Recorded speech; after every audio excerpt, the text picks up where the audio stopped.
ಸಮಾಜದಲ್ಲಿ ಇರೋದ್ರಿಂದ ನಮಗೆ ಏನು ಅನುಕೂಲ ಆಯ್ತು ಕರೆಕ್ಟಾ? ನಮಗೆ ಏನು ಅನುಕೂಲ ಆಗುತ್ತೆ ಅಂತಕ್ಕಂಥ ವಿಚಾರ ಸ್ಪರ್ಧೆಯ ಮಹತ್ವ. ಸ್ಪರ್ಧೆ ಇರೋದ್ರಿಂದ, ಕಾಂಪಿಟೇಷನ್ ಇರೋದ್ರಿಂದ ಒಬ್ಬ ಕ್ರೀಡಾಪಟು ಹತ್ರ, ಒಬ್ಬ ಕೃಷಿಕನ ಹತ್ರ, ಒಬ್ಬ ವ್ಯಾಪಾರಸ್ಥನ ಹತ್ರ, ಯಾವುದೇ ಒಬ್ಬ ವ್ಯಕ್ತಿ ಹತ್ರ ಸ್ಪರ್ಧೆ ಇದ್ರೆ ಏನಾಗುತ್ತೆ? ಸ್ಪರ್ಧೆಯು ಕಾರ್ಯದಕ್ಷತೆಯನ್ನ, ವರ್ಕಿಂಗ್ ಕೆಪಾಸಿಟಿಯನ್ನ ಹೆಚ್ಚು ಮಾಡುತ್ತೆ. ಇವೆಲ್ಲ ವಿದ್ಯಾರ್ಥಿಗಳು ಹೆಚ್ಚು ಮಾರ್ಕ್ಸ್ ತೆಗಿಬೇಕಂದ್ರೆ ಏನ್ ಮಾಡ್ಬೇಕು? ಹೆಚ್ಚು ಮಾರ್ಕ್ಸ್ ತೆಗಿತೀನ ಕಾಂಪಿಟೇಷನ್ ಅಲ್ಲಿ ಭಾಗವಹಿಸಿದ್ರೆ ನೀನು ವರ್ಕಿಂಗ್ ಎಫಿಷಿಯನ್ಸಿಯನ್ನ ಜಾಸ್ತಿ ಮಾಡ್ಕೋಬೇಕು. ಕ್ಲಾಸ್ ಪುಸ್ತಕ ಬರಬೇಕು, ಸಂಜೆ ಹೋದಾಗ ಲೇಟ್ ನೈಟ್ ಓದ್ಕೊಂಡ ಕೂತ್ಕೋಬೇಕು, ಅರ್ಲಿ ಮಾರ್ನಿಂಗ್ ಓದ್ಬೇಕು. ಒಬ್ಬ ರೈತ ಜಾಸ್ತಿ ಬೆಳೆಯನ್ನು ಬೆಳಿಬೇಕು ಅಂದ್ರೆ ಏನ್ ಮಾಡ್ಬೇಕು? ಹಗಲು ರಾತ್ರಿ ದುಡಿಬೇಕು. ನೋಡ್ರಿ, ಹಳ್ಳಿ ಭಾಷೆಯಲ್ಲಿ ಕರೆಕ್ಟ್ ಆಗಿ ಹೇಳಿ. ಒಬ್ಬ ರೈತ ಪಕ್ಕದ ಮನೆಯ ರೈತನಿಗಿಂತ ಹೆಚ್ಚು ಬೆಳೆಯನ್ನು ಬೆಳಿಬೇಕು ಅಂದ್ರೆ ಏನ್ ಮಾಡ್ಬೇಕು? ಹೆಚ್ಚು ಶ್ರಮ ವಹಿಸಬೇಕು, ಹಗಲು ರಾತ್ರಿ ದುಡಿಬೇಕು. ಬೆಳಗ್ಗೆ ಎದ್ದ ತಕ್ಷಣ ಹೊಲಕ್ಕೆ ಹೋಗ್ಬೇಕು, ಗದ್ದೆ ಸುತ್ತರಿಬೇಕು, ತೋಟ ಸುತ್ತರಿಬೇಕು. ಯಾವ ಗಿಡ ಏನಾಗಿದೆ ಅಥವಾ ಯಾವ್ದಾರ ರೋಗ ಬಂದಿದ್ಯಾ, ಯಾವ ಗಿಡ ಗೊಬ್ಬರ ಹಾಕ್ಬೇಕು, ಗೊಬ್ಬರ ಯಾವ್ದು ಹಾಕಿಲ್ಲ, ನೀರ್ ಯಾವ್ದು ಹೋಗಿದೆ, ಯಾವ್ದು ಹೋಗಿಲ್ಲ, ಹೀಗೆ ಅವನು ಕಾರ್ಯದಕ್ಷತೆಯನ್ನ ಹೆಚ್ಚಿಸಿಕೊಳ್ಳಿಕ್ಕೆ ಸ್ಪರ್ಧೆ ಅನುಕೂಲವನ್ನ ಮಾಡಿಕೊಡುತ್ತೆ. ಸ್ಪರ್ಧೆಯಿಂದ ಏನ್ ಅನುಕೂಲ ಆಗುತ್ತೆ ನಮ್ಗೆ ಅಂದ್ರೆ ಕಾರ್ಯದಕ್ಷತೆ, ನಮ್ಮ ವರ್ಕಿಂಗ್ ಕೆಪಾಸಿಟಿ ಜಾಸ್ತಿ ಆಗುತ್ತೆ. ನಾವು ಸ್ಪರ್ಧೆನಲ್ಲಿ ಇಲ್ಲ ಅಂದ್ರೆ ಸೋಮಾರಿ. ನಾವು ಜಾಸ್ತಿ ಮಾರ್ಕ್ಸ್ ತೆಗಿಬೇಕು ಅಂದ್ರೆ ಏನ್ ಮಾಡ್ತೀವಿ? ಚೆನ್ನಾಗಿ ಓದ್ತೀವಿ, ಚೆನ್ನಾಗಿ ನೋಟ್ಸ್ ಮಾಡ್ಕೊಂತೀವಿ, ಚೆನ್ನಾಗಿ ಕೆಲಸ ಕಾರ್ಯಗಳನ್ನ ಮಾಡ್ತೀವಿ. ಮಾರ್ಕ್ಸ್ ಎಷ್ಟಾರ ಬರ್ಲಿ, ಎಷ್ಟು ಮಾರ್ಕ್ಸ್ ಬರ್ಲಿ, ಪಾಸರ್ ಆಗ್ಲಿ ಫೇಲರ್ ಆಗ್ಲಿ ಅಂದ್ರೆ ನಾವ್ ಯಾರು ಕೂಡ ಆಸಕ್ತಿಯಿಂದ ಕೆಲಸವನ್ನ ಮಾಡ್ಲಿಕ್ಕೆ ಇಷ್ಟಪಡಲ್ಲ. ರೈತರು ಕೂಡ ಅಷ್ಟೇ, ಹೋಗಿ ಬಿದ್ದು ಬರೋದು, ನಾಟಿ ಮಾಡಿ ಬರೋದು, ಬಂದೋಷ್ಟು ಬರ್ಲಿ. ನಾನು ಸ್ಪರ್ಧೆ ಪಕ್ಕದ ಮನೆ, ಪಕ್ಕದ ಗದ್ದೆಯೊಂದಿಗೆ ಜಾಸ್ತಿ ಬೆಳಿಬೇಕು ಅಂತಿದ್ದಾಗ ಮಾತ್ರ ಕೆಲಸವನ್ನ ಜಾಸ್ತಿ ಮಾಡ್ತಾನೆ. ಹೀಗೆ ಸ್ಪರ್ಧೆಯು ನಮ್ಮ ವರ್ಕಿಂಗ್ ಕೆಪಾಸಿಟಿಯನ್ನ, ಕಾರ್ಯದಕ್ಷತೆಯನ್ನ ಹೆಚ್ಚು ಮಾಡುತ್ತೆ. ನೆಕ್ಸ್ಟ್ ಏನಾಗಿ ಸ್ಪರ್ಧೆಯು ವ್ಯಕ್ತಿಗಳಿಗೆ ಸಾಮಾಜಿಕ ಸ್ಥಾನಮಾನ ಕಲ್ಪಿಸಿಕೊಡುವುದು ಅಂತ ಹೇಳಿ. ಸ್ಪರ್ಧೆಯು ವ್ಯಕ್ತಿಗಳಿಗೆ ಸಾಮಾಜಿಕ ಸ್ಥಾನಮಾನ ಕಲ್ಪಿಸಿಕೊಡುವುದು.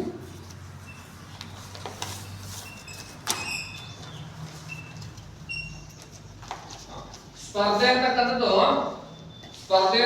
ವ್ಯಕ್ತಿಗಳಿಗೆ ಸಾಮಾಜಿಕ ಸ್ಥಾನಮಾನವನ್ನು ಕಲ್ಪಿಸಿಕೊಡುತ್ತಂತೆ. ಸ್ಪರ್ಧೆ ವ್ಯಕ್ತಿಗಳಿಗೆ ಏನನ್ನ ಸಾಮಾಜಿಕವಾಗಿರ್ತಕ್ಕಂತಹ ಸ್ಥಾನಮಾನವನ್ನ ಕಲ್ಪಿಸಿಕೊಡುತ್ತೆ. ಆಗಸ್ಟ್ 2ನೇ ತಾರೀಕು ನಾವು ಇನಾಗ್ರೇಷನ್ ಪ್ರೋಗ್ರಾಮ್ ಅನ್ನ ಮಾಡಿದ್ವಿ. ಅದ್ರಲ್ಲಿ ನಮ್ಮ ಎರಡು ಹಳೆ ವಿದ್ಯಾರ್ಥಿನಿಯರನ್ನ ಕರೆದಿದ್ವಿ. ನೆನಪಿದೆ ನಿಮ್ಗೆಲ್ಲ ಕಾರ್ಯಕ್ರಮ ಬಂದಿದ್ವಿ. ಅವರು ಸ್ಪರ್ಧೆಯಲ್ಲಿ ನಾನ್ ಫಸ್ಟ್ ಬರ್ಬೇಕು, ಇಡೀ ಕಾಲೇಜ್ಗೆ ನಾನ್ ಫಸ್ಟ್ ಬರ್ಬೇಕು. ಹಾಗಾಗಿ ಇಡೀ ಜಿಲ್ಲೆಗೆ ದ್ವಿತೀಯ ಸ್ಥಾನಕ್ಕೆ ಬಂದ್ರು ಆ ಎರಡು ವಿದ್ಯಾರ್ಥಿನಿಯರು. ಯಾರು ಸ್ಪರ್ಧೆಯಲ್ಲಿರ್ತಾರೆ ಅವರು ಕಾರ್ಯದಕ್ಷತೆ, ಕೆಲಸ ಜಾಸ್ತಿ ಮಾಡಿದ್ರಿಂದ ಅವರಿಗೆ ಸಾಮಾಜಿಕ ಸ್ಥಾನಮಾನ ವೇದಿಕೆ ಮೇಲೆ ಕೂರಿಸಿ ನಾವು ಅವರಿಗೆ ಗೌರವವನ್ನು ಹೇಳಿದ್ವಿ, ಅಭಿಮಾನದ ನುಡಿಯನ್ನು ನುಡಿದ್ವಿ, ಅವ್ರಿಗೆ ಉತ್ತಮವಾಗಿರ್ತಕ್ಕಂಥ ಸಾಮಾಜಿಕ ಸ್ಥಾನಮಾನವನ್ನ ಕಲ್ಪಿಸಿಕೊಟ್ವಿ. ಬಂದಿರತಕ್ಕಂಥ ವೇದಿಕೆ ಮೇಲಿರ್ತಕ್ಕಂಥ ಗಣ್ಯರಿಂದ ಅವ್ರಿಗೆ ಆಹಾರವನ್ನ, ಶಾಲನ ಹಾಕ್ಸೋದ್ರ ಮೂಲಕ, ಮೊಮೆಂಟೋ ಕೊಡೋದ್ರ ಮೂಲಕ, ಅಭಿಮಾನದ ಕೊಡುಗೆಯನ್ನು ಕೊಡೋದ್ರ ಮೂಲಕ ಅವನ್ನ ಗೌರವಿಸಿದ್ವಿ. ಅದೇ ರೀತಿ ಒಬ್ಬ ರೈತ ಇಡೀ ತಾಲೂಕಿಗೆ, ಇಡೀ ಜಿಲ್ಲೆಗೆ ಅತಿ ಹೆಚ್ಚು ಬೆಳೆಯನ್ನ ಇಳುವರಿ ತಗದ, ಅಡಿಕೆ ಬೆಳೆಯೋರು 10 ಕ್ವಿಂಟಲ್ ಬೆಳಿತಾರೆ, 12 ಕ್ವಿಂಟಲ್ ಬೆಳೆದ್ರೆ ಜಿಲ್ಲಾ ಮಟ್ಟದ ಪ್ರಗತಿಪರ ರೈತ ಅಂತಕ್ಕಂಥ ಗೌರವ ಸಿಗುತ್ತೆ. ಒಬ್ಬ ವಿದ್ಯಾರ್ಥಿ ಕಾಲೇಜ್ ಮಟ್ಟಕ್ಕೆ ಐಎಸ್ ಬರೋನು, ಇಡೀ ತಾಲೂಕಿಗೆ, ಇಡೀ ಜಿಲ್ಲೆಗೆ ಐಎಸ್ ಬಂದ್ರೆ ನಿಮ್ಮನ್ನ ನಿಗದಿತವಾಗಿರ್ತಕ್ಕಂತಹ ಸ್ಥಳದಲ್ಲಿ ಸನ್ಮಾನವನ್ನ ಮಾಡ್ತಾರೆ ಜಿಲ್ಲಾ ಕೇಂದ್ರದಲ್ಲಿ. ಇಡೀ ರಾಜ್ಯಕ್ಕೆ ಫಸ್ಟ್ ಬಂದ್ರೆ, ಹೀಗೆ ಯಾವುದೇ ಚಟುವಟಿಕೆಯಲ್ಲಿ ಉತ್ತಮ ತರಬೇತಿ ಮತ್ತು ಕಾರ್ಯದಕ್ಷತೆಯನ್ನು ಹೆಚ್ಚಿಸಿಕೊಂಡು ನೀನು ಸ್ಪರ್ಧೆಯಲ್ಲಿ ವಿನ್ ಆದ್ರೆ, ನೀನು ಗೈನ್ ಆದ್ರೆ ನಿನಗೇನಾಗುತ್ತೆ? ಸಾಮಾಜಿಕವಾಗಿರ್ತಕ್ಕಂಥ ಉತ್ತಮ ಸ್ಥಾನಮಾನ ದೊರೆಯುತ್ತೆ. ನೋಡಿ, ಸ್ಪರ್ಧೆಯಲ್ಲಿ ಭಾಗವಹಿಸಿ, ಸ್ಪರ್ಧೆಯಲ್ಲಿ ಇನ್ವಾಲ್ವ್ಮೆಂಟ್ ಆಗಲಿ, ಓದ್ತಕ್ಕಂಥ ಸ್ಪರ್ಧೆಯಲ್ಲಿ, ಉತ್ಪಾದನೆ ಮಾಡ್ತಕ್ಕಂಥ ಸ್ಪರ್ಧೆಯಲ್ಲಿ, ನೀವು ಯಾವ ಕ್ಷೇತ್ರದಲ್ಲಿ ಇರ್ತೀರೋ ಅದೇ ಕ್ಷೇತ್ರದಲ್ಲಿ ಉತ್ತಮ ರಚನಾತ್ಮಕ ಸ್ಪರ್ಧೆಯಲ್ಲಿ ಇದ್ದಾಗ ಒಳ್ಳೆಯ ಸ್ಥಾನಮಾನ ಸಿಗುತ್ತೆ. ನೆಕ್ಸ್ಟ್ ಮೂರನೇದಾಗಿ ಸ್ಪರ್ಧೆಯು ಹೊಸ ಅನುಭವ. ಸ್ಪರ್ಧೆಯು ಹೊಸ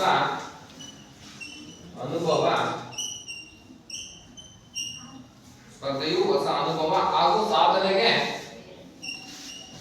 ಹಾಗೂ ಸಾಧನೆಗೆ ಪ್ರೇರಣೆ ನೀಡುವುದು. ನೋಡ್ರಿ, ಸ್ಪರ್ಧೆ ಅಂತಕ್ಕಂಥದ್ದು ಹೊಸ ಅನುಭವ ಹಾಗೂ ಸಾಧನೆಯನ್ನ ಮಾಡಲಿಕ್ಕೆ ಪ್ರೇರಣೆಯನ್ನು ನೀಡುತ್ತೆ ಅಂತ ಹೇಳಿ.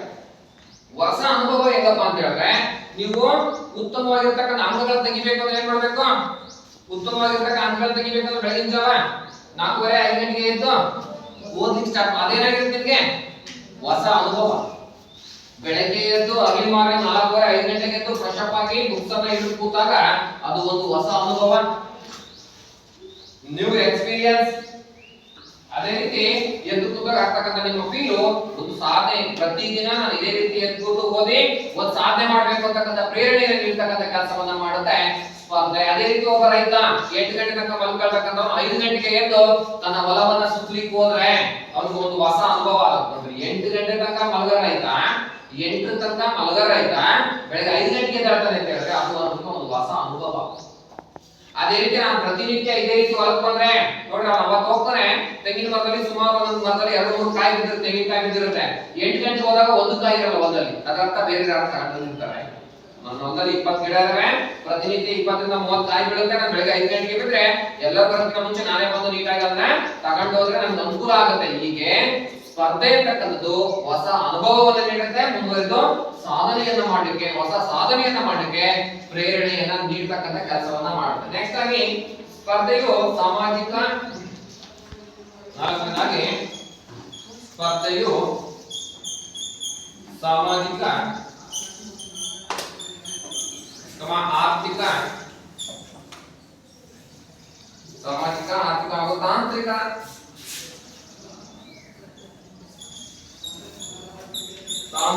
ಪ್ರಗತಿಗೆ ಸಹಕಾರಿ ಅಂತ. ಸ್ಪರ್ಧೆ ಇರೋದ್ರಿಂದ ಸಾಮಾಜಿಕ ಪ್ರಗತಿ ಆಗುತ್ತದೆ, ಆರ್ಥಿಕ ಪ್ರಗತಿ ಆಗುತ್ತದೆ, ತಾಂತ್ರಿಕ ಪ್ರಗತಿ ಆಗುತ್ತದೆ ಅಂತ ಹೇಳ್ತಾರೆ.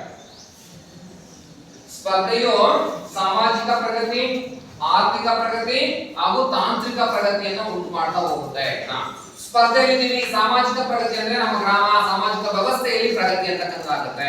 ಅವರಿಗಿನ ನಾವು ಚೆನ್ನಾಗಿ ಬದುಕಬೇಕು, ಅವರ ಸಮಾಜ, ಅವರ ಗ್ರಾಮ, ಅವರ ಜೀವನ ಶೈಲಿಯನ್ನು ನಾವು ಉತ್ತಮವಾಗಿ ಬದುಕಬೇಕು ಅಂತ ಹೇಳಿದ್ರೆ ಸಾಮಾಜಿಕ ಪ್ರಗತಿ ಅಂದ್ರೆ ನಮ್ಮ ಜೀವನದಲ್ಲಿ ಇರ್ತಕ್ಕಂತಹ ಅರ್ಥರಹಿತ ದೊಡ್ಡ ಆಚರಣೆಗಳನ್ನ ಬಿಟ್ಟು ವೈಜ್ಞಾನಿಕವಾಗಿ ಬದುಕಲಿಕ್ಕೆ ಸ್ಪರ್ಧೆ ನಮಗೆ ಸಹಕಾರವನ್ನು ನೀಡುತ್ತೆ. ಅದೇ ರೀತಿ ಮುಂದುವರೆದ ಆರ್ಥಿಕ ಸ್ಪರ್ಧೆ, ಆರ್ಥಿಕವಾಗಿರ್ತಕ್ಕಂಥ ಪ್ರಗತಿ ಆಗುತ್ತೆ ಸ್ಪರ್ಧೆಯಿಂದ. ಹೇಗಪ್ಪ ಅಂತ ಹೇಳಿದ್ರೆ ಒಬ್ಬ ರೈತ ಸೋಮಾರಿಯಾಗಿ 15 ಕ್ವಿಂಟಲ್ ಭತ್ತವನ್ನ ಬೆಳೀತಕ್ಕಂಥವನು ಸ್ಪರ್ಧೆಯಲ್ಲಿ ಭಾಗವಹಿಸಿ 30 ಕ್ವಿಂಟಲ್ ಬೆಳೆದ್ರೆ, 15 ಬೆಳೆಯೋನು 30 ಕ್ವಿಂಟಲ್ ಭತ್ತವನ್ನ ಅಥವಾ 30 ಕ್ವಿಂಟಲ್ ಮೆಕ್ಕೆಜೋಳವನ್ನ ಬೆಳೆದ ಅಂತ ಹೇಳಿದ್ರೆ ಉತ್ಪಾದನೆ ಹೆಚ್ಚಳ ಆಗುತ್ತೆ, ಅವನ ಆರ್ಥಿಕ ಶಕ್ತಿ ಜಾಸ್ತಿ ಆಗುತ್ತೆ, ಆರ್ಥಿಕ ಪ್ರಗತಿ ಆಗ್ತಾ ಹೋಗುತ್ತೆ. ಅದೇ ರೀತಿ ತಾಂತ್ರಿಕ ಪ್ರಗತಿ, ಉದಾಹರಣೆಗೆ ಮೆಡಿಕಲ್ ಇಂಜಿನಿಯರಿಂಗ್ ವಿದ್ಯಾರ್ಥಿಗಳು ಕಾಂಪಿಟೇಷನ್ ಅಲ್ಲಿ ಇದ್ರೆ ತಂತ್ರಜ್ಞಾನವನ್ನ ಅಧ್ಯಯನ ಮಾಡತಕ್ಕಂತಹ, ತಂತ್ರಜ್ಞಾನ ಆಧಾರಿತ ಶಿಕ್ಷಣವನ್ನು ಪಡೆದಿರತಕ್ಕಂತಹ ಇಂಜಿನಿಯರಿಂಗ್ ಮತ್ತು ಮೆಡಿಕಲ್ ವಿದ್ಯಾರ್ಥಿಗಳು ಸ್ಪರ್ಧೆಯಲ್ಲಿ ಭಾಗವಹಿಸಿದ್ರೆ ತಾಂತ್ರಿಕ ಪ್ರಗತಿ ಆಗುತ್ತೆ, ಹೊಸ ಯಂತ್ರ ತಂತ್ರ ಸಾಧನ ಸಲಕರಣೆಗಳ ಆವಿಷ್ಕಾರ ಆಗುತ್ತೆ ಇಂಜಿನಿಯರ್ ಸ್ಟೂಡೆಂಟ್ಸ್ ಇಂದ.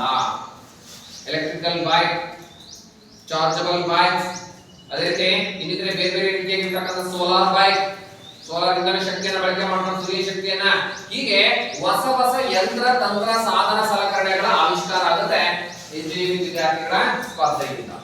ಅದೇ ರೀತಿ ಮೆಡಿಕಲ್ ವಿದ್ಯಾರ್ಥಿಗಳು, ವೈದ್ಯಕೀಯ ವಿದ್ಯಾರ್ಥಿಗಳ ಸ್ಪರ್ಧೆಯಲ್ಲಿ ಭಾಗವಹಿಸಿದ್ರೆ ಹೊಸ ಹೊಸ ಔಷಧಿಗಳು, ಚುಚ್ಚುಮದ್ದುಗಳು ಆವಿಷ್ಕಾರ ಆಗುತ್ತೆ. ಹೊಸ ಹೊಸ ಆವಿಷ್ಕಾರಗಳು, ಯಾವ್ದಾದ್ರು ಒಂದು ರೋಗ, ಕೊರೋನಾ ಅಂತಕ್ಕಂಥ ರೋಗ ಬಂದ್ರು, ಇದರೊಳಗೆ ವೈದ್ಯಕೀಯ ವಿದ್ಯಾರ್ಥಿಗಳು ಸ್ಪರ್ಧೆಯಲ್ಲಿ ಭಾಗವಹಿಸಿ ಹೊಸ ವ್ಯಾಕ್ಸಿನೇಷನ್ಸ್ ಅನ್ನು ಕಂಡುಹಿಡಿದ್ರು. ಹೀಗೆ ಸ್ಪರ್ಧೆ ಅಂತಕ್ಕಂಥದ್ದು ಸಾಮಾಜಿಕ ಪ್ರಗತಿ, ಆರ್ಥಿಕ ಪ್ರಗತಿ ಮತ್ತು ತಾಂತ್ರಿಕ ಪ್ರಗತಿಯನ್ನ ಸಾಧಿಸತಕ್ಕಂಥ ಕೆಲಸವನ್ನ ಮಾಡುತ್ತೆ, ಅದು ಕೂಡ ಅನುಕೂಲ ಆಗುತ್ತೆ. ನೆಕ್ಸ್ಟ್ ಲಾಸ್ಟ್ ಪಾಯಿಂಟ್, ಸ್ಪರ್ಧೆಯು ಸಾಮಾಜಿಕ ಚಲನೆಗೆ ಕಾರಣವಾಗುವುದು ಅಂತ ಹೇಳಿ. ಸ್ಪರ್ಧೆಯು ಸಾಮಾಜಿಕ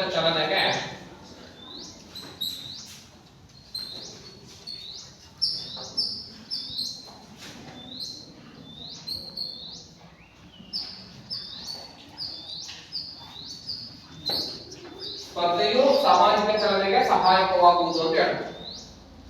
ಸ್ಪರ್ಧೆಯಿಂದ ಸೊಸೈಟಿ ಮೊಬಿಲಿಟಿ ಆಗುತ್ತೆ, ಒಂದು ಸ್ತರದಿಂದ ಇನ್ನೊಂದು ಸ್ತರಕ್ಕೆ ಬದಲಾವಣೆ ಆಗುತ್ತೆ. ಉದಾಹರಣೆಗೆ ನೀವೇ ಅನ್ಕೊಳ್ರಿ, ನೀವೇ ಒಂದು ಸಮಾಜ ಅನ್ಕೊಳ್ರಿ, ನೀವು ಯಾರು ಸ್ಪರ್ಧೆ ಇಲ್ಲ, ನೆಗ್ಲಿಜೆನ್ಸಿ, ಲೇಜಿ, ಸೋಮಾರಿ ಆಗಿದ್ರೆ ಯಾವುದೇ ರೀತಿಯ ಚಲನೆ ಆಗಲ್ಲ. ನೀವೆಲ್ಲರೂ ಕೂಡ ಸ್ಪರ್ಧೆಯಲ್ಲಿ ಭಾಗವಹಿಸಿ ಇರ್ತಕ್ಕಂತಹ 72 ಜನ ವಿದ್ಯಾರ್ಥಿಗಳು ಕೂಡ ಸ್ಪರ್ಧೆಯಲ್ಲಿ ಭಾಗವಹಿಸಿ ಕಾಂಪಿಟೇಷನ್ ಮೀನ್ಸ್ ನಾನು ಚೆನ್ನಾಗಿ ಓದ್ಬೇಕು, ನಾನು ಚೆನ್ನಾಗಿ ಓದ್ಬೇಕು, ನಾನು ಚೆನ್ನಾಗಿ ಓದ್ಬೇಕು ಅಂತಕ್ಕಂಥ ಪ್ರಯತ್ನ ಮಾಡಿದ್ರೆ ಇಡೀ first year arts class room social mobility ಆಗುತ್ತೆ, ಸಾಮಾಜಿಕ ಸ್ತರದ ಚಲನೆ ಆಗುತ್ತೆ. ಮುಂದಿನ ಸ್ತರಕ್ಕೆ ಹೋಗ್ತೀವಿ. ಅವನಿಗೆ ಮೊದಲಂಗಿಲ್ಲ, ಅವ್ನು ಎಲ್ಲೋ ಹೋಗಿದ್ದಾನೆ, ಟಾಪಲ್ಲಿ ಹೋಗಿದ್ದಾನೆ ಅಂತ ಮಾತಾಡ್ತಿರ್ತಾರೆ. ಅವ್ನು ಮೊದಲಂಗಿಲ್ಲ, ಈಗ ಏನಾಗಿದೆ, ದುಡ್ಡು ಬಂದಿದೆ, ಅವನಿಗೆ ಒಳ್ಳೆಯ ಹೊಸ ಸ್ತರ ಬಂದಿದೆ, ಹೊಸ ಅಂತಸ್ತು ಬಂದಿದೆ. ಹೀಗೆ ಯಾವುದೇ ರೀತಿಯಾಗಿರ್ತಕ್ಕಂತಹ ಸ್ಪರ್ಧೆ ನಮಗೆ ಸಾಮಾಜಿಕ ಚಲನೆಯನ್ನ ಉಂಟು ಮಾಡ್ತಕ್ಕಂಥ ಕೆಲಸವನ್ನ ಮಾಡುತ್ತೆ. ಈ ಪೊಸಿಷನ್ಸ್ ಅನ್ನ ಬಿಟ್ಟು ಮುಂದಿನ ಹಂತವನ್ನ, ಸ್ಪರ್ಧೆ ಹಿಂದಿನ ಹಂತ ಅಲ್ಲ, ಸ್ಪರ್ಧೆ ಇದ್ದಾಗ ಮುಂದಿನ ಹಂತವನ್ನ ತಲುಪತಕ್ಕಂಥ ಕೆಲಸವನ್ನ ಕಾಂಪಿಟೇಷನ್ ನಮಗೆ ಮಾಡ್ತದೆ. ಇನ್ನೊಂದು ಟೈಮ್ ಹೇಳ್ತೀನಿ, ಸ್ಪರ್ಧೆ ನಮ್ಮ ಕಾರ್ಯದಕ್ಷತೆ, ವರ್ಕಿಂಗ್ ಕೆಪಾಸಿಟಿ, ಮತ್ತೆ ಕೆಲಸ ಮಾಡ್ತಿರ್ತೀವಲ್ಲ ಅದನ್ನ ಬಿಟ್ಟು ಇನ್ನೂ ಕೂಡ ಉತ್ತಮವಾಗಿರ್ತಕ್ಕಂಥ ಎಫರ್ಟ್ ಅಲ್ಲಿ ಕೆಲಸ ಮಾಡ್ತಕ್ಕಂತಹ ಶಕ್ತಿಯನ್ನು ಕೊಡುತ್ತೆ. ಯಾಕಂದ್ರೆ ಗೆಲ್ಲಬೇಕು, ಒಳ್ಳೆ ಮಾರ್ಕ್ಸ್ ತೆಗಿಬೇಕು, ಒಳ್ಳೆ ಉತ್ಪಾದನೆ ಮಾಡಬೇಕು ಅಂತಕ್ಕಂತಹ ಹಂಬಲದಿಂದ. ಅದಕ್ಕೆ ಸ್ಪರ್ಧೆಯು ವ್ಯಕ್ತಿಗಳಿಗೆ ಸಾಮಾಜಿಕ ಸ್ಥಾನಮಾನ, ಒಬ್ಬ ರೈತನಾದ್ರೆ ಊರಲ್ಲಿ ಗೌರವ, ಒಬ್ಬ ಕ್ರೀಡಾಪಟು ಆದ್ರೆ ಕಾಲೇಜಲ್ಲಿ, ಒಬ್ಬ ವಿದ್ಯಾರ್ಥಿ ಆದ್ರೆ ಶಾಲಾ ಕಾಲೇಜಲ್ಲಿ ಅವ್ರು ಬಂದಿರ್ತಕ್ಕಂಥ ಅಂಕಗಳ ಆಧಾರದ ಮೇಲೆ ಅವ್ರನ್ನ ಗೌರವಿಸ್ತಕ್ಕಂಥ ಕೆಲಸ ಆಗುತ್ತೆ, ಸಾಮಾಜಿಕವಾಗಿ ಒಳ್ಳೆ ಸ್ಟೇಟಸ್ ಸಿಗುತ್ತೆ. ಸ್ಪರ್ಧೆಯು ಹೊಸ ಅನುಭವ, ಡಿಫರೆಂಟ್ ಎಕ್ಸ್ಪೀರಿಯನ್ಸ್. ಸ್ಪರ್ಧೆ ಇದ್ರೆ ಹೊಸ ಹೊಸ ಎಕ್ಸ್ಪೀರಿಯನ್ಸ್ ಆಗ್ತಾ ಹೋಗುತ್ತೆ, ಹೊಸ ಅಚೀವ್ಮೆಂಟ್ ಅನ್ನ ಮಾಡ್ಲಿಕ್ಕೆ ನಿನಗೆ ಮೋಟಿವೇಶನ್ಸ್ ಅನ್ನ ಮಾಡುತ್ತೆ ಸ್ಪರ್ಧೆ. ಅದಕ್ಕೆ ಸ್ಪರ್ಧೆಯು ಸಾಮಾಜಿಕ ಪ್ರಗತಿ ಆಗುತ್ತೆ, ಆರ್ಥಿಕ ಪ್ರಗತಿ ಆಗುತ್ತೆ, ತಾಂತ್ರಿಕ ಪ್ರಗತಿ ಆಗುತ್ತೆ. ಮುಂದುವರಿತಾ ಸ್ಪರ್ಧೆ ಸಾಮಾಜಿಕ ಚಲನೆಗೆ, ಸೋಷಿಯಲ್ ಮೊಬಿಲಿಟಿ, ಒಂದು ಸ್ತರದಿಂದ, ಒಂದು ಹಂತದಿಂದ ಮುಂದಿನ ಹಂತವನ್ನು ಮುಟ್ಟತಕ್ಕಂಥ ಕೆಲಸವನ್ನ ಸ್ಪರ್ಧೆ ಅಂತಕ್ಕಂಥ ಮಾಡಿ. ಇಷ್ಟು ಸ್ಪರ್ಧೆ ಅಂದ್ರೆ ಏನು, ಸ್ಪರ್ಧೆಯ ಲಕ್ಷಣ, ಸ್ಪರ್ಧೆಯ ಪ್ರಕಾರಗಳು ಮತ್ತು ಸ್ಪರ್ಧೆಯ ಮಹತ್ವ, ಉಪಯೋಗ. ನೆಕ್ಸ್ಟ್ ಮೂರನೆಯ ಸಾಮಾಜಿಕ ಪ್ರಕ್ರಿಯೆ, ಮೊದಲನೇದಾಗಿ ಸಹಕಾರ, ಎರಡನೇದಾಗಿ ಸ್ಪರ್ಧೆ, ಮೂರನೇದಾಗಿ ಸಂಘರ್ಷ.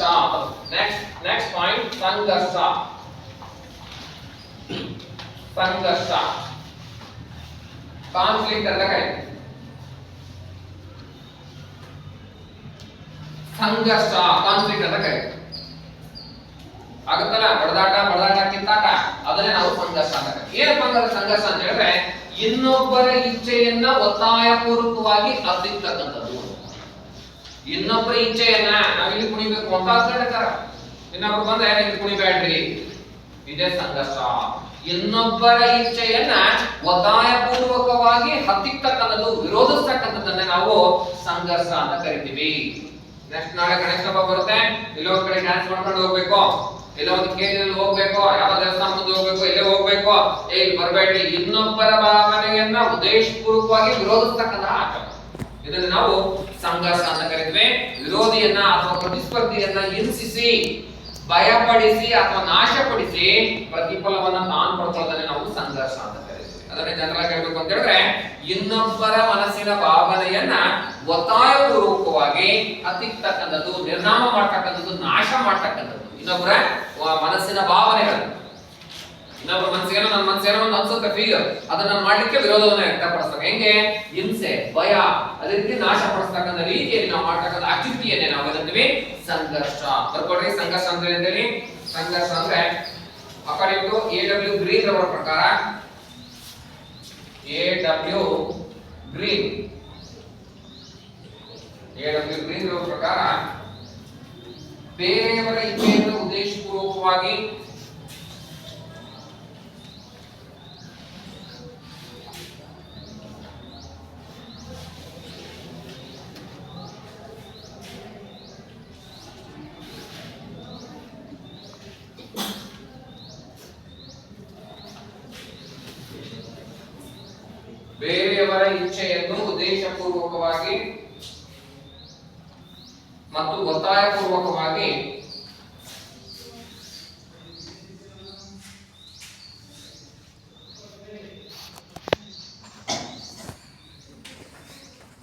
ಉದ್ದೇಶಪೂರ್ವಕವಾಗಿ ಮತ್ತು ಒತ್ತಾಯಪೂರ್ವಕವಾಗಿ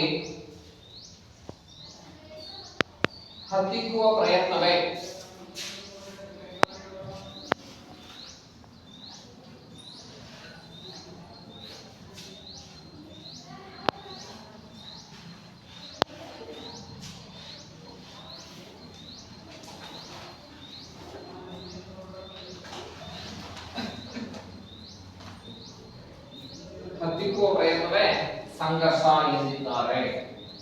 ಸಂಘರ್ಷ ಎಂದಿದ್ದಾರೆ. ಬೇರೆಯವರ ಇಚ್ಛೆಯನ್ನ ಉದ್ದೇಶಪೂರ್ವಕವಾಗಿ ಮತ್ತು ಒತ್ತಾಯಪೂರ್ವಕವಾಗಿ ಹತ್ತಿಕ್ಕುವ ಪ್ರಯತ್ನವೇ ಸಂಘರ್ಷ ಎಂದಿದ್ದಾರೆ.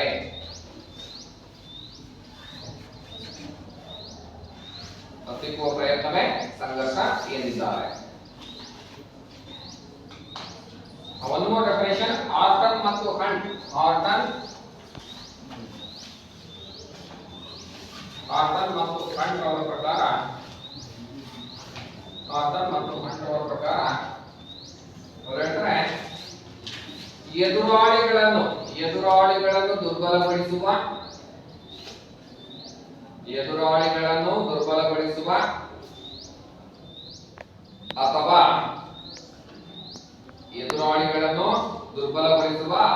ನಾಶಪಡಿಸುವುದರ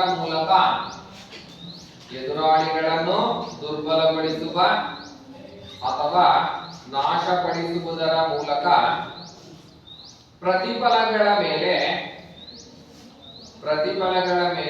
ಏಕಸ್ವಾಮ್ಯವನ್ನು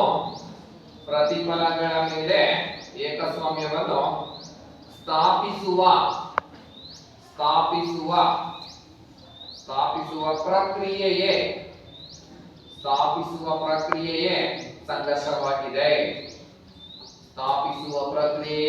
ಸಂಘರ್ಷವಾಗಿದೆ ಎಂದಿದ್ದಾರೆ. ಅಕಾರ್ಡಿಂಗ್ ಟು ಆಟನ್ ಮತ್ತು ಹಂಟ್. ನೋಡ್ರೆ ಎಡಬ್ಲ್ಯೂ ಗ್ರೀನ್ ಹೇಳ್ತಾರೆ ಬೇರೆಯವರ ಇಚ್ಛೆಯನ್ನ, ನನ್ನ ಇಚ್ಛೆ ಅಲ್ಲ ಬೇರೆಯವರ ಇಚ್ಛೆಯನ್ನ ಉದ್ದೇಶಪೂರ್ವಕ ಗೊತ್ತಿಲ್ಲದಲ್ಲ ಪರ್ಪಸ್ಫುಲಿ ಉದ್ದೇಶಪೂರ್ವಕವಾಗಿ ಮತ್ತು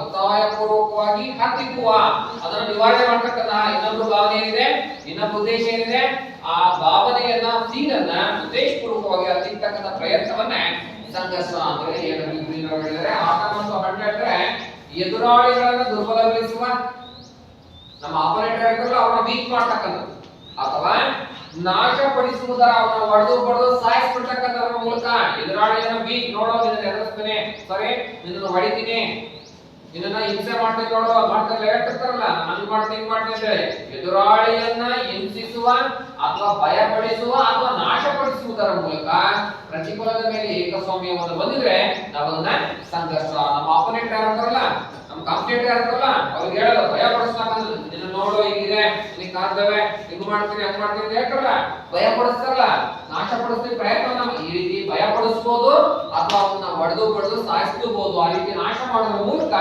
ನಮ್ಮ ಪ್ರತಿಫಲದ ಮೇಲೆ ಏಕಸ್ವಾಮ್ಯವನ್ನು ಬಂದಿದೆ, ಅದನ್ನೇ ನಾವು ಸಂಘರ್ಷ ಅಂತ ಕರಿತೀವಿ. ನೆಕ್ಸ್ಟ್ ಹೇಳಿ ಸಂಘರ್ಷದ ಲಕ್ಷಣಗಳು.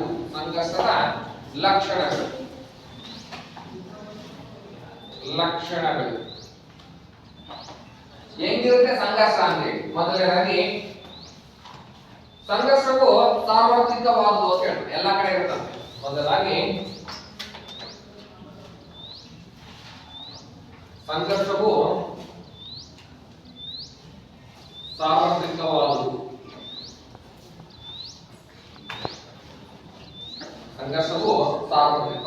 ಏನಿದೆ ಸಾರ್ವತ್ರಿಕ ಅಂದ್ರೆ ಎಲ್ಲಾ ಕಡೆ ಸಂಘರ್ಷ ಇಲ್ಲದೆ ಇರತಕ್ಕಂಥ ಜಗತ್ತಿಲ್ಲ. ಸಂಘರ್ಷವು ಸಾರ್ವತ್ರಿಕವಾಗಿ ಕಾಣ್ತಕ್ಕಂತಹ ಒಂದು ಸಾಮಾಜಿಕ ಪ್ರಕ್ರಿಯೆ.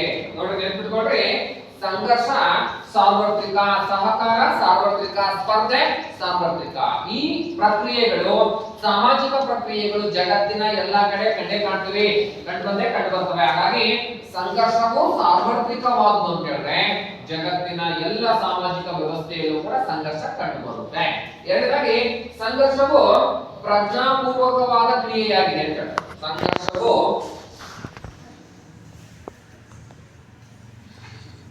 ಸಂಘರ್ಷವು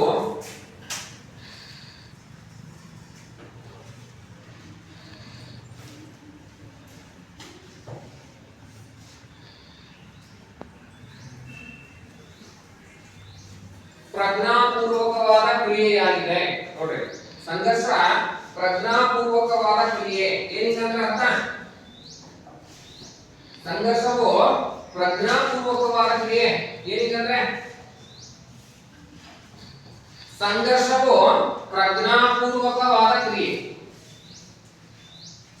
ಸಂಘರ್ಷದಲ್ಲಿ ನಾವು ಭಾಗವಹಿಸ್ತೀವಿ ಅಂತ ಹೇಳಿದ್ರೆ ನಮಗೆ ಗೊತ್ತಿರುತ್ತೆ. ಸಂಘರ್ಷದಲ್ಲಿ ನಾವು ಭಾಗವಹಿಸ್ತೀವಿ ಅಂದ್ರೆ ನಮಗೆ ಗೊತ್ತಿರುತ್ತೆ. ಅಂದ್ರೆ ಸಂಘರ್ಷ ಪ್ರಜ್ಞಾಪೂರ್ವಕ, ನಮಗೆ ಗೊತ್ತಿದ್ದು ನಾವು ಮಾಡ್ತಕ್ಕಂಥ ಕ್ರಿಯೆ ಅಂತ. ಯಾರು ಹೊಡಿತಾರೆ, ಯಾಕೆ ಹೊಡೆದಾರೆ, ನನಗೆ ಏನ್ ಗೊತ್ತಿಲ್ಲ ಸರ್ ಅಂತ. ನಾನು ಹೆಂಗ್ ಹೊಡೆದೆ ಅಂತ ಗೊತ್ತಿಲ್ಲ, ನಾನು ಯಾಕೆ ಹೊಡೆದೆ ಅಂತ ಗೊತ್ತಿಲ್ಲ ಅನ್ನೋದಿಲ್ಲ. ಸಂಘರ್ಷವು ಪ್ರಜ್ಞಾಪೂರ್ವಕವಾದ ಪ್ರಕ್ರಿಯೆ ಅಂತ ಹೇಳಿದ್ರೆ ಸಂಘರ್ಷ ನಮಗೆ ಗೊತ್ತಿದ್ದೇ ಸಂಭವಿಸುತ್ತದೆ, ನಡೆಯುತ್ತೆ. ನಾನು ಯಾರ ಹತ್ರನಾರು ಗುದ್ದಾಟ, ಬಡದಾಟ, ಹೊಡೆದಾಟ, ಸಂಘರ್ಷ ಮಾಡ್ತೀನಿ ಅಂದ್ರೆ ಐ ಕ್ಯಾನ್ ಕಾನ್ಶಿಯಸ್, ನನಗೆ ಎಚ್ಚರಿಕೆ ಇರುತ್ತೆ, ಅದರ ಲಾಭ ನಷ್ಟ ಇವೆಲ್ಲ ವಿಚಾರಗಳ ಬಗ್ಗೆ ಸ್ಪಷ್ಟವಾಗಿರ್ತಕ್ಕಂತಹ ಮಾಹಿತಿ ನನಗಿರುತ್ತೆ. ಸಂಘರ್ಷವು ಪ್ರಜ್ಞಾಪೂರ್ವಕವಾದ ಪ್ರಕ್ರಿಯೆ ಅಂದ್ರೆ ನನಗೆ ಗೊತ್ತಿದ್ದು ನಾನು ಅದರೊಳಗೆ ಭಾಗವಹಿಸತಕ್ಕಂತಹ ಕ್ರಿಯೆ ಅಂತ. ಸಂಘರ್ಷವು ಪ್ರಜ್ಞಾಪೂರ್ವಕವಾದ ಪ್ರಕ್ರಿಯೆ. ನೆಕ್ಸ್ಟ್ ಮೂರನೇದಾಗಿ ಸಂಘರ್ಷವು ವೈಯಕ್ತಿಕ ಕ್ರಿಯೆಯಾಗಿದೆ ಅಂತ. ಸಂಘರ್ಷವು ವೈಯಕ್ತಿಕ ಕ್ರಿಯೆಯಾಗಿದೆ.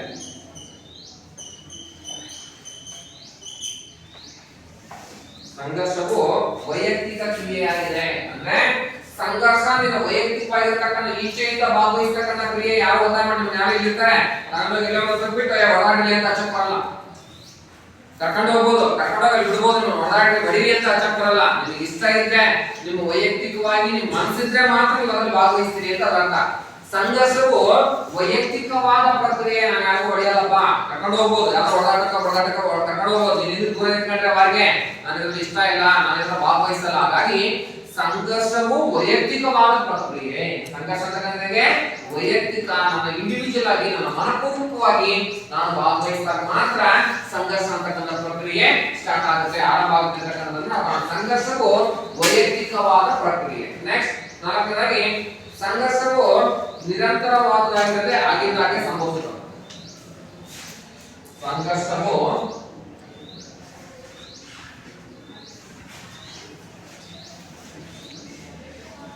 ನಿರಂತರವಾಗಿರದೆ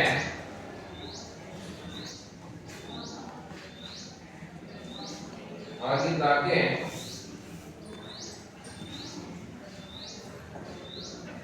ಸಂಭವಿಸುತ್ತದೆ ಅಂತ ಹೇಳ್ತಾರೆ.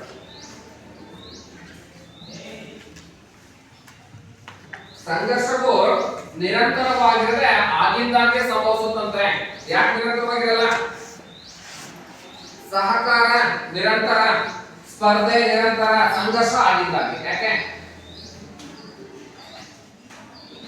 ಸಹಕಾರ ನಿರಂತರ, ಸ್ಪರ್ಧೆ ನಿರಂತರ, ಸಂಘರ್ಷ ಆಗಿದ್ದಾಗೆ. ಯಾಕೆ? ಅದು ನಿರಂತರವಾಗಿದ್ರೆ ಏನಾಗುತ್ತೆ? ಜಗಳ ನಿರಂತರವಾಗಿದ್ರೆ ಏನಾಗುತ್ತೆ? ನಾಶ ಆಗುತ್ತೆ. ಸಹಕಾರ ನಿರಂತರವಾಗಿ ಮಾಡ್ತಾ ಹೋದ್ರೆ ನೋ ಪ್ರಾಬ್ಲಮ್. ನೀವು ಇನ್ನೊಬ್ಬರಿಗೆ ಹೆಲ್ಪ್ ಮಾಡ್ತಾರೆ, ನಿಮ್ಗೆ ಅವ್ರು ಹೆಲ್ಪ್ ಮಾಡ್ತಾರೆ, ಅಚೀವ್ಮೆಂಟ್ ಆಗ್ತಾ ಹೋಗುತ್ತೆ, ಸಾಧನೆ ಆಗುತ್ತೆ, ಉನ್ನತೀಕರಣ ಆಗುತ್ತೆ, ನೋ ಪ್ರಾಬ್ಲಮ್. ಸ್ಪರ್ಧೆ ನಿರಂತರವಾಗಿ ಕಾಂಪಿಟೇಷನ್. ನಾನು ಅವನಿಗೆ ಚೆನ್ನಾಗಿ ಬೆಳಿಬೇಕು, ನಾನು ಅವನಿಗೆ ಚೆನ್ನಾಗಿ ಓದ್ಬೇಕು, ನಾನು ಅವನಿಗೆ ಚೆನ್ನಾಗಿ ಆಟ ಆಡಬೇಕು, ಗೆಲ್ಬೇಕು, ಈ ರೀತಿ ಭಾವನೆ ಇರ್ತಂದ್ರೆ ಅಚೀವ್ಮೆಂಟ್ ಆಗ್ತಾ ಹೋಗುತ್ತೆ.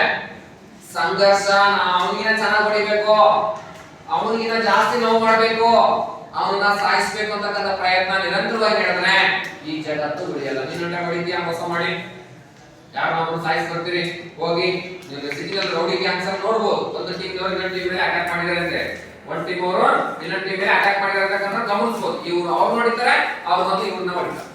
ಯಾರೋ ಮನೆಗೆ ದೇವಸ್ಥಾನ ಬಂದಿರ್ತಾರೆ, ರೌಡಿ ಗೊತ್ತಿಲ್ಲ, ಸಿಂಗಲ್ ಆಗಿ ಬಂದಿರ್ತಾರೆ, ಮಾಹಿತಿ ತಿಳ್ಕೊಳ್ತಾರೆ, ಅವ್ರ ಟೀಮ್ ನಾಲ್ಕಾರ 2 ಜನ ಬಂದು ಇವ್ರಿಗೆ ಮಾರಾಕಾಸ್ತ್ರ ನಾವು ಕೊಚ್ಚಿ ಕೊಲೆ ಮಾಡ್ಬೋದು. ಇವ್ರನ್ನ ಹೊಡೆದ್ರು ಅಂದ್ರೆ ಅವ್ರ ಕಾಯ್ತಾ ಇರ್ತಾರೆ, ಅವನೆಲ್ಲ ಒಬ್ಬನ ಮೇಲೆ ಸಿಕ್ಕುವ ತಕ್ಷಣ ಈ ಟೀಮ್ ಈ ಗ್ಯಾಂಗ್ 7 ಜನ ಹೋಗಿ ಅವ್ರನ್ನ ಮಾರಾಕಾಸ್ತ್ರ ಕೊಚ್ಚಿ ಹಾಕೊಡ್ತಕ್ಕಂಥ. ಹೀಗೆ ನಿರಂತರವಾಗಿ ಸಂಘರ್ಷ ನಡೀತಾ ಹೋದ್ರೆ ಅಂತಿಮವಾಗಿ ವಿನಾಶ ಆಗುತ್ತೆ. ಇವ್ರು ಅವ್ರು ಹೊಡಿಯೋದು, ಅವ್ರು ಇವ್ರು ಹೊಡಿಯೋದು, ಅಂತಿಮವಾಗಿ ವಿನಾಶ ಆಗುತ್ತೆ. ಕಾರಣ ಸಂಘರ್ಷವು ಆಗಿದ್ದಾಗೆ ಸಂಭವಿಸುತ್ತೆ. ಇನ್ನೊಂದು ನೆನಪಿಟ್ಕೊಳ್ಳಿ, ಸಂಘರ್ಷ ಮಾತ್ರ ನಿರಂತರವಾಗಿರಲ್ಲ. ಸಹಕಾರ, ಸ್ಪರ್ಧೆ, ಮುಂದೆ ಬರ್ತಕ್ಕಂಥ ಹೊಂದಾಣಿಕೆ, ಸ್ವಂಗೀಕರಣ ಇವೆಲ್ಲವೂ ನಿರಂತರವಾಗಿರುತ್ತೆ. ಆದ್ರೆ ಸಂಘರ್ಷ ಮಾತ್ರ ಆಗಿದ್ದಾಗೆ ಅಕೇಶನಲಿ ಆಗುತ್ತೆ. ನಮ್ಮ ಜೀವನದಲ್ಲಿ ಸಂಘರ್ಷ ಆಗುತ್ತೆ, ಪುನರಾವರ್ತನೆ ಆಗುತ್ತೆ, ಕಂಟಿನ್ಯೂಸ್ ಆಗಿರಲ್ಲ, ಅದು ಆಗಿಂದಾಗೆ ಮಾತ್ರ ಸಂಭವಿಸುತ್ತೆ. ನೆಕ್ಸ್ಟ್ ಆಗಿ ಸಂಘರ್ಷವು ಸಂಸ್ಕೃತಿಯ ಪ್ರಭಾವಕ್ಕೆ ಒಳಪಟ್ಟಿದೆ ಅಂತ ಹೇಳ್ತಾರೆ. ಇಂಪಾರ್ಟೆಂಟ್. ಸಂಘರ್ಷವು ಸಂಸ್ಕೃತಿಯ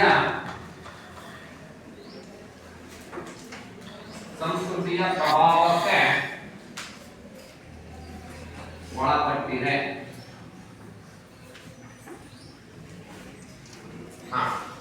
ಇಂಪಾರ್ಟೆಂಟ್ ನೋಟ್ ಮಾಡ್ಕೊಳ್ಳಿ, ಇದನ್ನ ನಿಮ್ಮ ಜೀವನದಲ್ಲಿ ಪಾಲನೆ ಮಾಡಿ.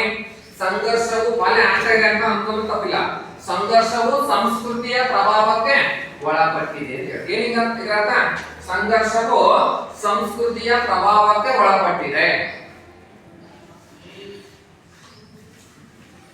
ಹೇಳ್ಬೋದಾ? ಕೇಳ್ಕೊಳ್ಳಿ. ಸಂಸ್ಕೃತಿ ಅಂದ್ರೆ ನಮ್ಮ ನಂಬಿಕೆ, ಪದ್ಧತಿ, ಸಂಸ್ಕಾರ, ಜೀವನ ಶೈಲಿ ಹೆಂಗಿರುತ್ತೆ ಅದರ ಆಧಾರದ ಮೇಲೆ ಸಂಘರ್ಷ ಡಿಪೆಂಡ್ ಆಗಿರುತ್ತೆ.